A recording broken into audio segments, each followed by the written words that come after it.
Hello everyone, my name is Wolfgang Hankeln and I'm sitting here with Jennifer Biddle from the University of Delaware. And yeah, let's go for the interview. A couple of warm-up questions to the beginning.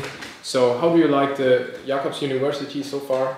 And what are your first impressions about the workshop? Okay, so Jacobs is exactly the venue we needed for the workshop. We've got good facilities in terms of lecture rooms, wonderful food.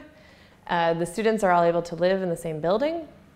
And then, of course, we've got the computer resources, and that was so important for this course, and that they are adequate and enough computers for everyone to be working at the same time. So it's been wonderful so far. Have you been to Bremen before? Yeah, so I've been to Bremen before, but tomorrow we get a tour of the city, so I'm looking forward to having an official tour guide and seeing the town center. And last time I was here, the statue of Roland was dressed up for a festival, and so I'm happy to see it without all of the balloons and roses on it. So the original one. Yeah. Great. And could you please briefly describe for the audience what is the purpose of this whole short course, and yeah, maybe in your own words. Yeah, so a few years ago we had a bunch of scientists working on the EU-US task force for biotechnology. And so we were in the Marine Genomics working group. And we all decided that one of our large problems was having students who have proper training for computational biology. So we'd like to use these techniques to investigate the environment, but we have trouble handling the data.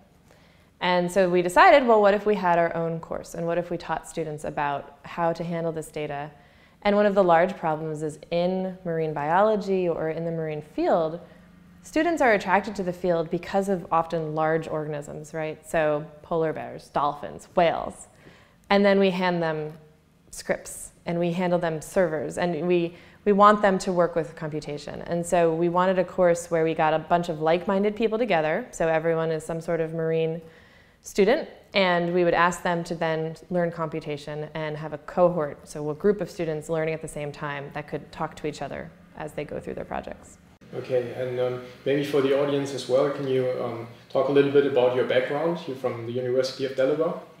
Yes, so I am in my starting my third year of being a professor at the University of Delaware. And before that, I had been working as a postdoc at the University of North Carolina and a graduate student at Pennsylvania State University. And my background is actually in applied microbiology. So it's more of a classic microbiology, but I started working in the environment more and working on deep sea sediments. And we thought we could answer certain questions in these sediments through the use of metagenomics. And because of that, I got involved in that field and started investigating that and realizing that it's a challenging field, but I had an interest in computation, and so I wasn't necessarily nervous about the need to do computation, and I've often realized that I'm trying to push the limit of what computers can do in terms of this type of data. So it's okay. I feel happy telling students here that we all have the same problems here in terms of learning these different languages. So. It's a joint US and EU short course, and maybe you can elaborate a little on the collaboration. What do you think will make this short course a success in the end?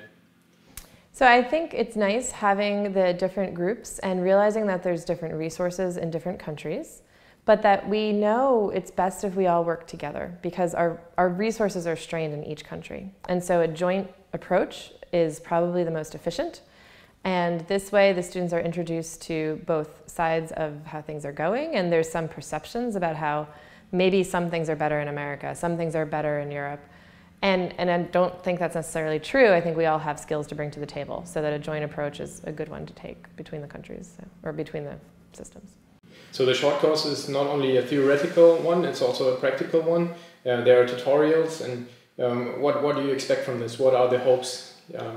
So we'd like students to get their hands wet and to realize that they can learn some basics and they could apply them in a greater way. And then also for them to really see data, because you could sit in a hall and talk all day about programming or data. And even today we had great instances where during the practicals, the instructor made mistakes or had problems, and the students got to see how those were solved. And I think that that's a really valuable way of learning this type of science. It's also like on the level of exchange, would you say that it's more an exchange on the knowledge level, or is it like a chance for people to meet and exchange on a personal level to build up some relations, like across the Atlantic. What is the main focus of this meeting, what would you say? I think it's in both levels. So one of it is the exchange of knowledge, of course, and that there's certain computational centers or genomic centers that are in one country or another. But then, of course, it's that having friends that are doing the same sort of thing. And so exchanging that idea, and also knowing that you sat in this course. And actually, I had done this myself when I was a student. I took courses in the summer, and then I had a problem about a year later.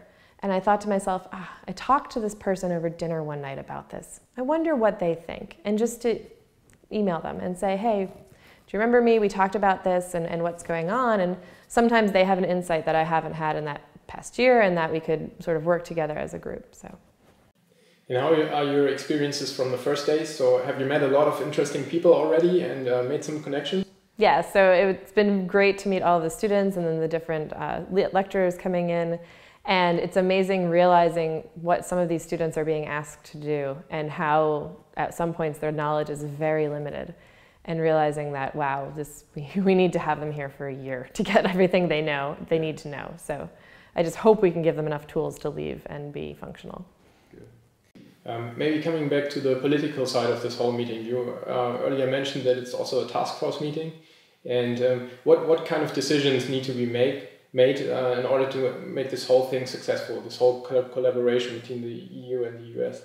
Well, one thing is that it's actually the task force was able to come here after we scheduled the course. And so it shows that the people who are helping access the funds for research understand some of the problems that we have.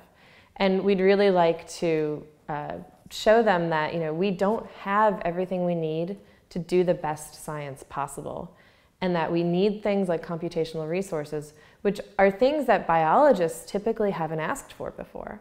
And maybe physics or chemistry, they've asked for these types of resources, and now biology is becoming this data-intensive field.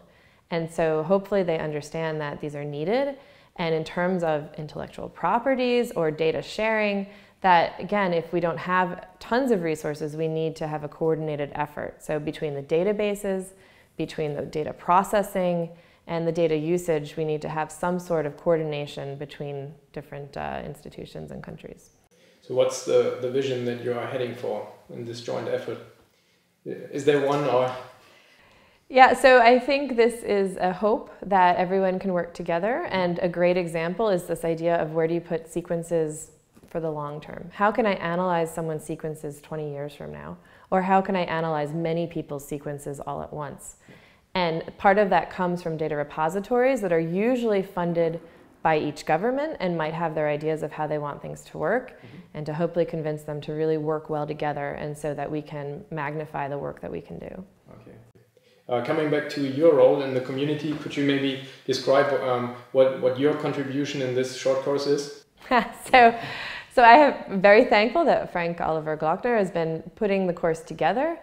We had a group of scientists think about ideas that we would want to incorporate, and so this really is a project that has many members behind it that aren't necessarily here this week.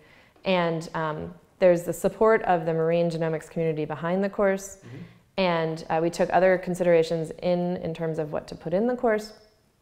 And my role has really just been trying to facilitate and trying to remind people that the students might come in with very little knowledge. And so starting with the basics, and also just sort of translating in terms, not only in the fact that we've got non-native English speakers, but in the fact that we have to translate between biology and computers. And I feel like right now my role in the course is making sure that we stop and explain to the students, we're talking about computer language now, and this is how this works in the computer, but this is how you want it to interpret it for biology, and to try to provide that connection. But it's a very steep learning curve. I mean, what about the progress? Can you already judge from the first days that the students are really picking it up well, or what is your impression on that? I think there is a divide in the students, and some are picking it up easily and some aren't. And one of the things we're trying to teach them is what to think about and then how to go find that answer. And so we're not necessarily, they might not leave being an expert, and they might not leave remembering everything, but if they just remember how to go and ask the proper question, then maybe they can access the same information at home. Perfect. So thanks a lot for the information. And